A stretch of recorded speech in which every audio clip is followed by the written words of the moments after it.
여러분 안녕하세요. 오늘 저희가 좀 깊게 파고들어 볼 주제는요. 바로 한국 보험 산업의 회계 투명성 문제입니다.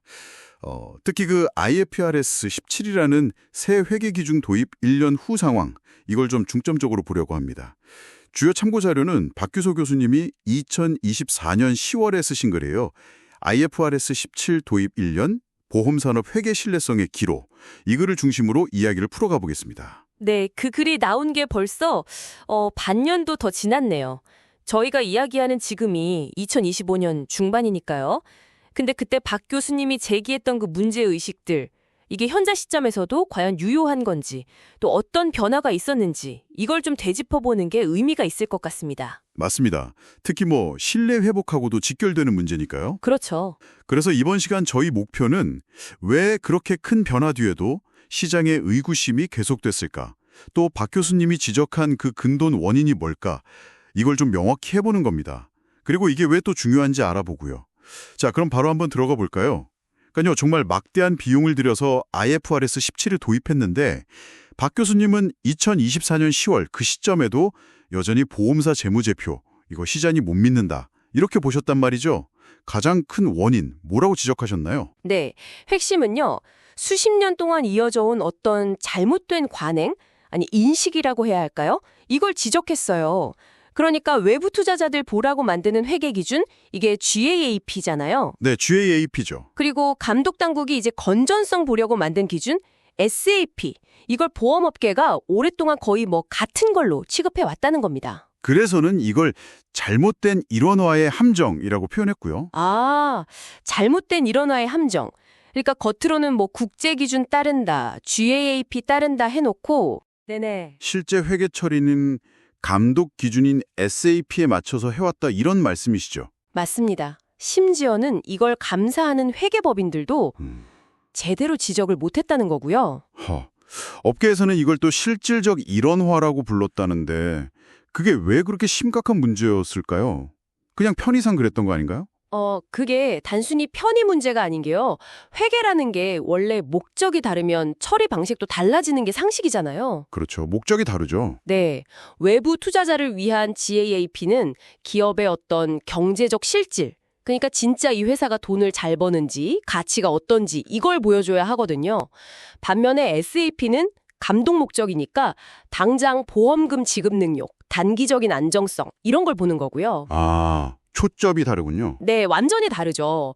그런데 이 감독 기준인 SAP로 외부 공시용 GAAP 재무제표를 만들어버리면 당연히 기업의 실제 경영 성과나 재무 상태가 왜곡될 수밖에 없는 거죠. 박 교수님은 바로 이 경제적 실질 반영이라는 회계의 대원칙, 이게 무시되어 온 점을 가장 큰 문제로 보신 겁니다. 그렇군요.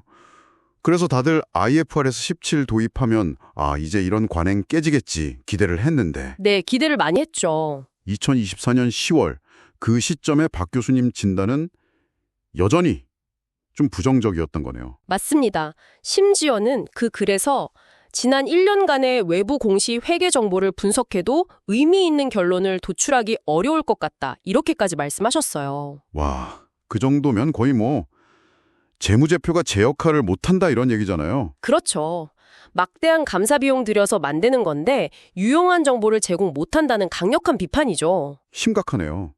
그런데 그때 회계 이원화해야 한다는 주장도 있었다면서요. 불성설이다 이렇게 비판하셨어요. 어불송 소리요? 왜죠? 이미 한국 보험회계는 1990년대 말부터 GAP하고 SAP 이게 법적으로는 분리되어 있었다는 거예요. 문제는 분리가 안 된 게 아니라 분리는 되어 있는데 외부 공시, 즉 GAP 기준으로 공시해야 할 때 자꾸만 실질과는 다른 SAP 기준을 끌어다 쓴 그 잘못된 관행, 그게 문제라는 거죠.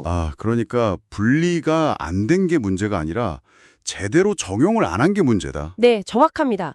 IFRS 17을 적용하는 과정에서도 이 실질 반영이라는 가장 중요한 목표를 놓치고 있는 것 같다고 우려를 표하신 거고요. 결국은 회계법인이나 계리법인이 감사 의견으로 적정 이렇게 내놔도 네, 도장은 찍어줘도 시장에서는 계속 물음표를 던지는 그런 이상한 상황이 2024년 하반기까지 쭉 이어졌다. 이 말씀이군요. 그렇습니다. 그 근본 원인이 바로 오랫동안 이어져 온 GAP와 SAP의 혼용, 그 잘못된 관행과 인식에 있다는 거고요. 자, 그럼 한번 정리를 해보죠. 박교수 교수님이 2024년 10월에 지적했던 핵심 문제. 결국은 보험 산업이 오랫동안 외부 공시용 회계랑 감독용 회계를 좀 혼동하면서 네, 혼동하면서 가장 중요한 원칙, 경제적 실질 반영, 이걸 좀 소홀히 해왔고 이 문제가 IFRS 17이라는 큰 변화 이후에도 여전히 회계 신뢰성을 발목 잡고 있다. 이렇게 요약될 수 있겠네요. 네, 정확합니다. 그래서 박 교수님은 당시에 보험 산업이 이제 좀 이 잘못된 관행과 인식을 솔직하게 인정하고 반성해야 한다. 그리고 시장에 좀 진솔하게 상황 설명하고 올바른 길을 찾아야 한다. 이렇게 촉구하셨어요. 이걸 진정한 용기라고 표현하셨죠. 진정한 용기. 네, 그리고 또 강조하신 게 금리가 변하거나 제도가 바뀌거나 이렇게 환경이 좀 불리해질 때마다 임시방편으로 넘어가려는 태도, 이거 버려야 한다. 과거에 우리 금융위기 겪으면서 얻었던 교훈들 잊지 말아야 한다. 이런 경고이기도 했고요. 그렇군요. 그럼 이 논의가 저희 청취자분들께 왜 중요할까요? 사실 좀 어려운 내용일 수도 있는데요. 네, 이게 단순히 회계 숫자만의 문제는 아니거든요. 그렇죠. 보험사회 회계 정보가 투명하지 않다.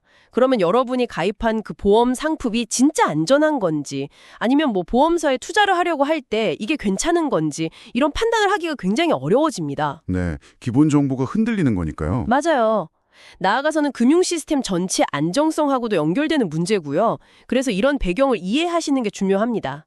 마지막으로 그럼 박 교수님이 이 글을 쓰셨던 게 2024년 10월이었잖아요. 네. 지금 시간이 꽤 흘렀는데 한번 이런 질문을 던져볼 수 있을 것 같아요. 과연 그때 박 교수님이 촉구했던 그 진정한 용기, 보험산업이 지난 몇 달간 보여줬을까?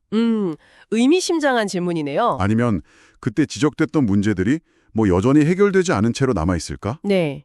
아마 이 질문에 대한 답을 찾아가는 과정이 앞으로 우리 한국 보험 산업의 신뢰 회복, 그 여정을 좀 가늠해 볼 수 있는 중요한 지표가 되지 않을까 싶습니다.